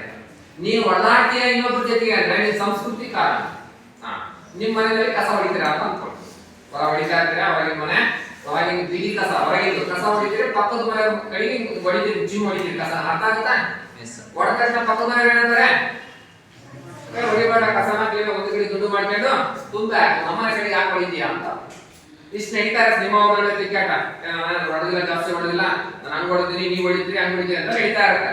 ನಿಮ್ಮ ಅಮ್ಮ ಬರ್ತಾರೆ, ನಿಮ್ಮಮ್ಮ ಒಳಗಿಂದ ಬಂದವ್ರು ಏನ್ ಮಾಡ್ತಾರೆ, ನಿನಗೆ ಬುದ್ಧಿ ಹೇಳಿ ಕಸ ಹೊಡಿಬಾರ್ದಮ್ಮ, ಇನ್ನೊಂದು ಮನೆ ಹತ್ರ ಹೊಡೆದಿದ್ರೆ ತಪ್ಪಾಯ್ತು, ಇಲ್ಲ ಬೇರೆ ನಾಳೆ ನಾವು ಕ್ಲೀನ್ ಮಾಡ್ತಾ ಇದ್ವು. ಆ ಕ್ಷಣನೇ ಕ್ಲೀನ್ ಮಾಡ್ಕೊಂಡು ಬುಟ್ಟಿ ಹಾಕೊಂಡು ತಗೊಂಡೋಗಿ ತಿನ್ಬೇಕು, ಗೋಧಿ ಹುಡುಗ ಹಾಕಿದ್ರೆ ಏನ ಮುಗ್ದೋಯ್. ಸಂಘರ್ಷವು ಸಂಸ್ಕೃತಿಯನ್ನ ಪ್ರಭಾವಕ್ಕೊಳಗಾಗಿ ನಿಮ್ಮ ಅಮ್ಮ ಬಂದವ್ರು ಪಕ್ಕದ ಇರ್ತಾರೆ, ಅವ್ರ ಹಿಡ್ಕೊಂಡು ದಬ ದಬ ಸತ್ತು ಬಿಟ್ರೆ ತಾಯಿ ಬರ್ತಾರಲ್ಲ, ಬಂದವ್ರು ಏನು ನೋಡಂಗಿಲ್ಲ, ಏನ್ ಮಾಡೋದು ದಬ ದಬ ಸಜ್ಜು ಅಂತ ಹೇಳಿದ್ರೆ. ಅದೇ ರೀತಿ ನೀವು ಹೊಲದ ಏನೋ ದನಕರ ಆಡ್ಸ್ಕೊಂಡು ಹೋಗಿದ್ರಿ, ಅಥವಾ ಹೊಲದ ದಾರಿ ಇರಲ್ಲ, ಏನೋ ಕಿಡಿಗಿರಿ ಇರುತ್ತೆ, ನೀವು ಹೊಲಕ್ಕೆ ಹೋಗ್ಬೇಕಾದ್ರೆ ದಾರಿದೇನೋ ಸಮಸ್ಯೆ ಇರುತ್ತೆ, ಪಕ್ಕದ ಹೊಲದವನ ಹತ್ರ ಏನೋ ಸಣ್ಣ ಪುಟ್ಟ ಕ್ಲಾಶಸ್ ನಡೀತಾರೆ, ಅವನು ಹುಡುಗನೋ ಯಜಮಾನ ಇರ್ತಾರೆ, ಆಯ್ತು ಬಿಡಪ್ಪ ಬರಲ್ಲ, ನಿಮ್ಮ ಅಪ್ಪ ಬರ್ತಾರ, ಅವ್ರ ನಿಮ್ಮ ಅಣ್ಣನೋ ತಮ್ಮನೋ ನಿಮ್ಮ ಅಪ್ಪನೋ ನಿಮ್ಮ ಚಿಕ್ಕಪ್ಪ ಎಲ್ಲ ಬರ್ತಾರೆ. ಬಂದವ್ರು ಏನ್ ಮಾಡ್ತಾರೆ, ಏನಾಯ್ತಪ್ಪ ನಿಮ್ ಜಾಗಕ್ಕೆ ಹೋಗ್ತಾ ಇದೆ, ಹೊಲ ಸ್ವಲ್ಪ ಜಾಸ್ತಿ ತುಳಿತು, ಗಾಡಿನೋ ಟ್ರ್ಯಾಕ್ಟರ್ ಮೇಲೆ ತುಳಿತು, ಗಾಡಿ ಹೌದಾ ಮಿಸ್ ಆಗಿದೆ ಕಂಡ್ರಿ ಹುಡುಗ, ನೆಕ್ಸ್ಟ್ ಟೈಮ್ ಇಂದ ಮಾಡಲ್ಲ, ನಾವು ಲಾಸ್ ಮಾಡೋದು ಬಿಡಿ, ಕ್ಯಾಶುವಲ್ ಹೋಗ್ತೀವಿ ಅಂತ ಅಂದ್ರೆ ನೋ ಪ್ರಾಬ್ಲಮ್. ನಿಮ್ಮ ಅಪ್ಪರೋ ನಿಮ್ಮ ಚಿಕ್ಕಪ್ಪ ನಿಮ್ಮ ಅಣ್ಣ ಬಂದ್ರು ಅಂದ ತಕ್ಷಣ ಇದ್ದಕ್ಕಿದ್ದಾಗ ಹಿಡ್ಕೊಂಡು ಅಪೋಸಿಟ್ ಇರ್ತಾರಲ್ಲ, ಏನು ಮಾಡಿದ್ರೆ ನಿಂದೆ ತಪ್ಪರ್ಲಿ ಬಿಡ್ಲಿ ಹಿಡ್ಕೊಂಡು ದಬ ದಬ ಸದ್ರು ಅಂತ ಹೇಳಿದ್ರೆ ನಾಳೆ ಭವಿಷ್ಯದಲ್ಲಿ ನಾವು ಅದನ್ನೇ ಏನು ಹೇಳಂಗಿಲ್ಲ, ಕೇಳಂಗಿಲ್ಲ, ಮಕ ಬಾರಿ ನೋಡಂಗಿಲ್ಲ, ಇಂದು ಮುಂದೆ ಏನು ವಿಚಾರಣೆ ಮಾಡೋದು, ಇದ್ರಿ ಕಂಡ್ರೆ ನೋಡಿದ್ರೆ ಹೊಡಿತಾರೆ. ಸಂಘರ್ಷವು ಸಂಸ್ಕೃತಿಯ ಪ್ರಭಾವಕ್ಕೆ ಒಳಪಟ್ಟಿರುತ್ತೆ. ನಿಮ್ಮ ಅಪ್ಪರು, ನಿಮ್ ತಾಯಂದ್ರು, ನಿಮ್ಮ ಅಕ್ಕರು, ನಿಮ್ಮ ಅಣ್ಣರು ಸಂಸ್ಕೃತಿ ನಿಮ್ಗೆ ಹೆಂಗ್ ಕಲ್ಸಿರ್ತಾರೆ, ನಿಮ್ ತಪ್ಪಾಗಿದ್ದಾಗ ಇಲ್ಲಪ್ಪ ನಮ್ ತಪ್ಪು ಇದು ಮಾಡ್ಬಾರ್ದು ಅಂತ ಹೇಳ್ಕೊಟ್ರೆ ನೀವು ಕೂಡ ಅದೇ ರೀತಿ ಕಲ್ತ್ರಿ. ಕರೆಕ್ಟ್? ನಮ್ಮಪ್ಪ ನಮ್ಗೆ ಹೆಂಗ್ ಕಲ್ಸ್ಕೊಡ್ತಾರಲ್ಲ ಅದೇ ರೀತಿ ನಾವು ಕೂಡ ಕಲ್ತು, ನಮ್ಮ ತಾಯಿ ಹೆಂಗ್ ಕಲ್ಸ್ಕೊಡ್ತಾರಲ್ಲ ಅದೇ ರೀತಿ ನಾವು ಕೂಡ ಕಲ್ಸ್ಕೊಡ್ತೀವಿ. ಅವ್ರು ಏನು ಕೂಡ ಹಿಂದೆ ಮುಂದೆ ನೋಡಲ್ಲ, ಮಾತೆತ್ತಿದ್ರೆ ದಂಡಂ ದಶಗುಣಂ, ವಾಡ್ತದ ಬೇರೆ ಮಾತಲ್ಲ ಅಂತ ಕಲ್ಸಿದ್ರು ಅಂದ್ರೆ ನಾವು ಅದೇ ಮಾತೆತ್ತಿದ್ರೆ ಕೈ ಎತ್ತು, ಮಾತೆತ್ತಿದ್ರೆ ಒಳಗೆ ಈ ರೀತಿಯ ಆಚರಣೆ ಬರ್ತಾ ಹೋಗುತ್ತೆ. ಹಾಗಾಗಿ ಸಂಘರ್ಷವು ಸಂಸ್ಕೃತಿಯ ಪ್ರಭಾವಕ್ಕೆ ಒಳಪಟ್ಟಿರುತ್ತೆ ಅಂತ ಕಾಣಬಹುದು. ನೆಕ್ಸ್ಟ್ ಆಗಿ ಸಂಘರ್ಷ ಮತ್ತು ನಿಯಮಗಳು. ಸಂಘರ್ಷ ಮತ್ತು ನಿಯಮಗಳು, ಸಂಘರ್ಷದ ಲಕ್ಷಣದಲ್ಲಿ ಸಂಘರ್ಷ ಮತ್ತು ನಿಯಮಗಳು. ಸಂಘರ್ಷ ಮತ್ತು ನಿಯಮಗಳು, ಸಂಘರ್ಷ ಮತ್ತು ನಿಯಮಗಳು. ಆ ಸಂಘರ್ಷಕ್ಕೆ ಯಾವುದೇ ನಿಯಮ ಇರಲ್ಲ, ನೆನ್ಪಿಟ್ಕೊಳ್ಳಿ. ಸಂಘರ್ಷಕ್ಕೆ ಯಾವುದೇ ನಿಯಮ ಇದ್ರೆ ಏನಾಗುತ್ತದೋ ಸ್ಪರ್ಧೆ ಆಗುತ್ತೆ. ನೋಡ್ರಿ, ಯಾವುದೇ ಸಂಘರ್ಷಕ್ಕೆ ನಿಯಮ ಇದ್ರೆ ಏನಾಗುತ್ತೆ, ಸ್ಪರ್ಧೆ ಆಗುತ್ತೆ. ನಿಯಮ ಇರಲ್ಲ. ಸಂಘರ್ಷದ ಉದ್ದೇಶ ಏನು ಅಂತ ಹೇಳಿದ್ರೆ ಎದುರಾಳಿಯನ್ನ ಮುಗಿಸ್ಬಿಡ್ಬೇಕು, ಫಿನಿಶ್. ಹೊಡೆದಾಡ್ತಿರ್ತಿರಲ್ಲ, ಅದನ್ನ ಸಣ್ಣ ನೋಡಿರ್ತೀರಿ, ಇಲ್ಲಿ ಹೊಡಿ ಅಲ್ಲಿ ಹೊಡಿ ಅಂತ ಹೇಳಕ್ಕ, ಇಲ್ಲಿ ನೋವಾಗಿತ್ತಪ್ಪ ನನಗೆ ಇಲ್ಲಿ ಹೊಡಿಬೇಡ, ನೋವಾಗಿರತಕ್ಕ ಹೊಡಿತಾರೆ ಜಾಸ್ತಿ. ಕರೆಕ್ಟ್ ತಾನೆ? ವಿಚಾರ ಸಂಘರ್ಷ ನಡೀತಂದ್ರೆ ಸಂಘರ್ಷದಲ್ಲಿ ನಿಯಮಗಳಿರಲ್ಲ. ನಮ್ಗೆ ಎಲ್ಲೋ ಒಂದು ನೋವಾಗಿರುತ್ತೆ, ಇಲ್ಲಿ ನೋವಾಗಿರ್ಬೇಡ ನನಗೆ ಹೊಡಿಬೇಡ ಅಂತ ಹೇಳತ್ತಲ್ಲ ಸಂಘರ್ಷದಲ್ಲಿ. ಹಂಗ ಹೇಳಿದ್ರೆ ಎಲ್ಲಿ ನೋವಾಗೈತ ಅಲ್ಲಿಗೆ ಜಾಸ್ತಿ ಸರಿಲ್ಲ. ಆಟಲ್ಲ ಯಾವ ವೀಕ್ ಇರ್ತಾರೋ ಅವ್ರಿಗೆ ಜಾಸ್ತಿ ಆಡಿಸ್ತಾರಲ್ಲ, ಹಂಗೆ ಎಲ್ಲಿ ವೀಕ್ ಇರ್ತಾರೋ ಎಲ್ಲಿ ನೋವು ಮಾಡ್ಬೇಕು ಅಂತಕ್ಕಂಥ ಉದ್ದೇಶ. ಸಂಘರ್ಷದಲ್ಲಿ ಯಾವುದೇ ನಿಯಮಗಳಿರಲ್ಲ. ಸಂಘರ್ಷದಲ್ಲಿ ಯಾವುದೇ ನಿಯಮಗಳಿರಲ್ಲ. ಕೈಗೆ ಏನ್ ಸಿಗುತ್ತ ಅದರಲ್ಲೇ ಅದರ ಉದ್ದೇಶ ಮತ್ತೆ ಹೆಚ್ಚು ಲಾಸ್ ಮಾಡ್ಬೇಕು ಅವನಿಗೆ. ನನ್ನ ಎನಿಮಿ, ನನ್ನ ಶತ್ರು ಇದಾನಲ್ಲ ಅವನಿಗೆ ಅತಿ ಹೆಚ್ಚು ಲಾಸ್ ಮಾಡ್ಬೇಕು. ಮೀನ್ಸ್ ಹೊಡೆದಾಟದಲ್ಲಿ ಅವ್ನಿಗೆ ಜಾಸ್ತಿ ನೋವು ಮಾಡ್ಬೇಕು, ಹೊಲದಲ್ಲಿ ಆಸ್ತಿಯಲ್ಲಿ ವಿಚಾರದಲ್ಲಿ ಲಾಸ್ ಮಾಡ್ಬೇಕು ಅಂತಕ್ಕಂಥ ಭಾವನೆ. ಹಾಗಾಗಿ ಸಂಘರ್ಷವು ಯಾವುದೇ ನಿಯಮವನ್ನ ಹೊಂದಿರಲ್ಲ. ಸಂಘರ್ಷ ಯಾವುದೇ ಸ್ಪೆಸಿಫಿಕ್ ಆಗಿರ್ತಕ್ಕಂಥ ರೂಲ್ಸ್ ಅನ್ನ ನಿಯಮವನ್ನು ಹೊಂದಿರಲ್ಲ. ನೆಕ್ಸ್ಟ್ ಲಾಸ್ಟ್ ಪಾಯಿಂಟ್, ಆಶಾಭಂಗ. ಆಶಾಭಂಗ ಮತ್ತು ಅಭದ್ರತೆ. ಆಶಾಭಂಗ ಮತ್ತು ಅಭದ್ರತೆ, ಆಶಾಭಂಗ ಮತ್ತು ಅಭದ್ರತೆ ಸಂಘರ್ಷಕ್ಕೆ ಎಡೆ ಮಾಡಿಕೊಡುತ್ತದೆ. ಆಶಾಭಂಗ ಮತ್ತು ಅಭದ್ರತೆ ಸಂಘರ್ಷಕ್ಕೆ ಎಡೆ ಮಾಡಿಕೊಡುತ್ತದೆ. ಆಶಾಭಂಗ ಮತ್ತು ಅಭದ್ರತೆ. ಆಶಾಭಂಗ ಅಂತ ಹೇಳಿದ್ರೆ ನಮ್ಮ ಮಾನಸಿಕ ನೆಮ್ಮದಿಯನ್ನು ನಿರಂತರವಾಗಿ ಕಿರಿಕಿರಿ ಮಾಡ್ತಾ ಇದ್ರೆ,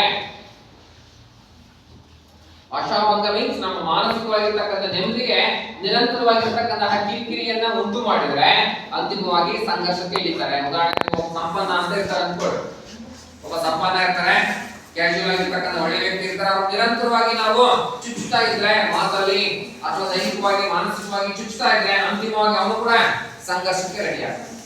ಎಲ್ಲಿ ಯಾವೊಬ್ಬ ವ್ಯಕ್ತಿಯ ಮಾನಸಿಕ ನೆಮ್ಮದಿಯನ್ನು ನಿರಂತರವಾಗಿ ನಾವು ಬ್ಲೇಮ್ ಮಾಡ್ತೀವಿ, ಹಾಳು ಮಾಡ್ತೀವಿ, ಆ ವ್ಯಕ್ತಿ ಅಂತಿಮವಾಗಿ ಸಂಘರ್ಷವನ್ನ ಆಯ್ಕೆ ಮಾಡ್ತಾನೆ. ಅವನಿಗೆ ಇಷ್ಟ ಇರಲ್ಲ, ಹೊರಡಬೇಕಂತ ಇಷ್ಟ ಇರಲ್ಲ. ಯಾರು ಆಪರೇಟ್ ಇರ್ತಾರೋ ನಿರಂತರವಾಗಿ ಅವನ್ನ ಟೆಂಪ್ಟ್ ಮಾಡ್ತಾ ಇದ್ರೆ, ಅವನ ಪ್ರವೋಕ್ ಮಾಡ್ತಾ ಇದ್ರೆ, ಪ್ರಚೋದನೆ ಮಾಡ್ತಾ ಇದ್ರೆ ಅಂತಿಮವಾಗಿ ಆ ವ್ಯಕ್ತಿ ಆಯ್ಕೆ ಸಂಘರ್ಷ ಆಯ್ಕೆ. ಸಂಘರ್ಷವು ಆಶಾಭಂಗವನ್ನ ಅವಲಂಬಿಸಿರುತ್ತೆ. ಯಾರು ಹೆಚ್ಚು ಮನಸ್ಸಿಗೆ ನೋವು ಮಾಡ್ತಾರೆ ತಡ್ಕೊಳಕ್ಕಾಗ್ತದೆ ಒಂದೇ ಪಟ್ಟಿಗೆ ರೆಡಿ ಆಗ್ತದೆ. ಅದೇ ರೀತಿ ಅಭದ್ರತೆ ಅಂತಕ್ಕಂಥದ್ದು ಅಂದ್ರೆ ಇನ್ಸೆಕ್ಯೂರಿಟಿ ಫೀಲ್ ಅಂತಕ್ಕಂಥದ್ದು ಇದ್ದಾಗ ಸಂಘರ್ಷ ಜಾಸ್ತಿ ಆಗುತ್ತೆ. ಇನ್ಸೆಕ್ಯೂರಿಟಿ ಫೀಲ್ ಅಂತಕ್ಕಂಥದ್ದಾಗ ಏನಾಗುತ್ತೆ ಸಂಘರ್ಷ. ನನಗೆ ಭದ್ರತೆ ಇಲ್ಲ, ನನ್ನ ನಾಶ ಆಗ್ತದೆ, ಅಂತಿಮವಾಗಿ ಇರತಕ್ಕ ಹೋರಾಟ ಸಾಯಣ ಅಂತ ಹೇಳ್ತಾರೆ. ಇವೆಲ್ಲ ಜಿಯೋಗ್ರಫಿಕಲ್ ಚಾನಲ್ಸ್ ಅನ್ನು ನೋಡಿದಾಗ ಎರಡು ಪ್ರಾಣಿಗಳ ನಡುವೆ ಘರ್ಷಣೆ ನಡೀತಾ ಇರುತ್ತೆ. ಫಸ್ಟ್ ಏನ್ ಮಾಡುತ್ತೆ, ಓಡೋಗ್ತಾ ಇರುತ್ತೆ. ಫಸ್ಟ್ ಯಾವ್ದೋ ಒಂದು ಪ್ರಾಣಿ ಇನ್ನೊಂದು ಪ್ರಾಣಿಯನ್ನ ಬೆನ್ನಟ್ಕೊಂಡು ಹೋದಾಗ ಏನಾಗುತ್ತೆ, ತಪ್ಪಿಸ್ಕೊಳ್ಳಿಕ್ಕೆ ಓಡೋಗ್ತಾ ಇರುತ್ತೆ. ಅಂತಿಮವಾಗಿ ಇನ್ನೇನು ನಾನು ಸಾಯ್ತೀನಿ, ನನ್ನ ಇದ್ರೆ ಏನಿದ್ರೆ ಅಂತ ಏನ್ ಮಾಡ್ತಾರೆ, ತಿಂದಿಲ್ಲ ವಾಪಸ್ ಇಮಿಡಿಯೇಟ್. ನೋಡಿ ನಾಯಿನೇ ನೋಡ್ರಿ, ಸಣ್ಣ ಸರಳ ನಾಯಿನ ಹೊಡಿತೀರಿ, ಏನ್ ಮಾಡ್ತೀವಿ ಹೋಗ್ತದೆ, ಇನ್ನೇನು ನಾವು ಅದನ್ನ ಬಲವಾಗಿ ನಾವು ಮಾಡ್ತೀವಿ ಅಂತ ಏನ್ ಮಾಡ್ತದ ನಮ್ಮ ಮೇಲೆ ರಿವರ್ಸ್ ಮಾಡ್ತಕ್ಕಂಥ ಸನ್ನಿವೇಶವನ್ನ ಕಾಣುದು. ಹೀಗೆ ಸಂಘರ್ಷವು ಆಶಾಭಂಗವನ್ನ, ನಮ್ಮ ಮಾನಸಿಕ ನೆಮ್ಮದಿಯನ್ನ ನಿರಂತರವಾಗಿ ಹಾಳು ಮಾಡಿದಾಗ ಏನಾಗುತ್ತೆ, ಸಂಘರ್ಷ ಸ್ಟಾರ್ಟ್ ಆಗುತ್ತೆ. ಅದೇ ರೀತಿ ಅಭದ್ರತೆ ಇನ್ಸೆಕ್ಯೂರಿಟಿ ಫೀಲ್ ಅಂತಕ್ಕಂಥದ್ದು ಹೆಚ್ಚಾಗಿದ್ದಾಗ ಅಲ್ಲಿ ಕೂಡ ಸಂಘರ್ಷ ಅಂತಕ್ಕಂಥದ್ದು ಸಂಭವಿಸ್ತಕ್ಕಂಥದ್ದು ನಾವು ಕಾಣಬಹುದು. ಇಷ್ಟು ಸಂಘರ್ಷ ಅಂದ್ರೆ ಏನು, ಸಂಘರ್ಷದ ಲಕ್ಷಣಗಳು. ನೆಕ್ಸ್ಟ್ ಅಡಿ ಸಂಘರ್ಷದ ಪ್ರಕಾರಗಳು. ಸಂಘರ್ಷದ ಪ್ರಕಾರಗಳು, ಟೈಪ್ಸ್. ಸಂಘರ್ಷದ ಪ್ರಕಾರಗಳು ಯಾವ್ಯಾವ ರೀತಿಯಲ್ಲಿ ಸಂಘರ್ಷ ನಡೆಯುತ್ತೆ ಅಂತ ಹೇಳಿ, ಯಾವ್ಯಾವ ರೀತಿಯಲ್ಲಿ ಸಂಘರ್ಷ ಅಂತಕ್ಕಂಥದ್ದು ಜರುಗುತ್ತೆ ಅಂತ. ಅಕಾರ್ಡಿಂಗ್ ಟು ಜಾರ್ಜ್ ಸಿಮೆಲ್ ಅಂತಕ್ಕಂಥ ಸಮಾಜಶಾಸ್ತ್ರಜ್ಞ ಹೇಳ್ತಾರೆ, ಜಾರ್ಜ್ ಸಿಮೆಲ್ ಅವರ ಪ್ರಕಾರ, ನಂತರ ಕೇಳ್ತಾರೆ ಎಕ್ಸಾಮ್ ಅಲ್ಲಿ, ಜಾರ್ಜ್ ಸಿಮೆಲ್ ಅವರ ಪ್ರಕಾರ ಸಂಘರ್ಷದ ಪ್ರಕಾರಗಳನ್ನು ಬರೀರಿ ಅಂತ ಕೇಳ್ತಾರೆ. ಸಂಘರ್ಷದ ಪ್ರಕಾರ ಅಂದ್ರೆ ಜಾರ್ಜ್ ಸಿಮೆಲ್ ಅವರ ಪ್ರಕಾರ ಸಂಘರ್ಷದ ಪ್ರಕಾರ ಅನ್ನೋದು ಕೂಡ ಒಂದೇ ಆನ್ಸರ್. ಅವರು ಅಧ್ಯಯನ ಮಾಡಿ ನೀಡಿರ್ತಕ್ಕಂತಹ ವರದಿ ಇದೆಯಲ್ಲ ಅದು ಸತ್ಯಕ್ಕೆ ಹತ್ತಿರವಾಗಿರ್ತಕ್ಕಂಥ ಹಿನ್ನೆಲೆಯಲ್ಲಿ ನಾವು ಅದನ್ನ ಅಕ್ಸೆಪ್ಟ್ ಮಾಡಿರ್ತಕ್ಕಂಥದನ್ನ ಕಾಣಬಹುದು. ಸಂಘರ್ಷದ ಪ್ರಕಾರಗಳು, ಮೊದಲನೇದಾಗಿ ಯುದ್ಧ. ಯಾವ ಪ್ರಕಾರ ನಡೆಯುತ್ತಪ್ಪ ಸಂಘರ್ಷ ಅಂತ ಹೇಳಿದ್ರೆ ಯುದ್ಧ.